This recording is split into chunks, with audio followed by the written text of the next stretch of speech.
This week, on Days of Our Steelers, a lesson is learned as to why you can't trust hearsay, even if it's reported by reputable news sources. Several weeks ago, the prodigal son Le'Veon Bell boasted to private sources that he would return to the Steelers' home base in Week 7 or the bye week.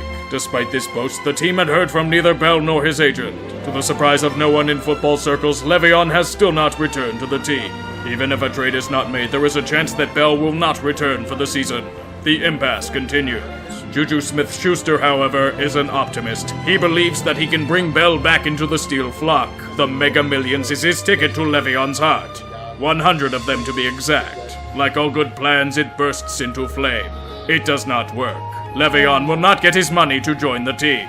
The running back was not amused. He believes everyone is trying to be Kevin Hart and get a laugh at his expense. No, sir, you just happen to do that to yourself. In terms of comedy, this matchup is looking to be a laugher as they play their beloved doormat in the Cleveland Browns. Throughout the season, the Factory of Sadness has ended their winless streak, but has proceeded to twist the knife in ways that rival Chinese torture techniques. Even for Cleveland standards, this year has been agony for them. In the first quarter, they get somewhat of a reprieve. The Black and Gold Brigade proceeded to remain on their bye week as nobody can tackle and offensive Wi-Fi is region blocked. Despite the chances for the Browns to take a commanding lead in this game, they once again failed to capitalize. The Steelers take momentum back with a few strikes, but they don't put it away as they should. A few key fumbles, turnovers, and more idiocy on a free kick lead to the Browns staying in it. I mean, come the fuck on. This same exact scenario happened a few years ago. How do you not know a free kick isn't the same thing as a fucking punt? It's a live ball, you worthless sack!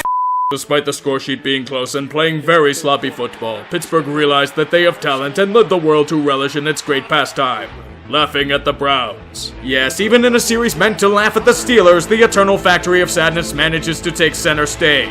When you think they can't go lower, they stumble onto a portal to another dimension and dig there. The Browns have been irrelevant and laughable ever since they returned to the league, and it's turning into yet another lost season for them. This was supposed to be your chance to prove yourselves. You had real players. You had real coaches. You still fucked it up. It's almost as if Hugh Jackson should have been fired last season instead of kicking the can. I know everyone's going to bitch about stability, but not when the foundation is built on a swamp and ready to collapse. You guys are going to ruin Baker. Hell, you already are. His college swagger has been sapped from him. He's completely shot to shit. The Browns should be a solid team, all things considered, but this is fucking Cleveland, and they can't have anything nice because they're owned by an inept clown that wants to be Jerry Boy so fucking bad that he's ruining Tennessee's football program as well. Speaking of Hugh Jackson.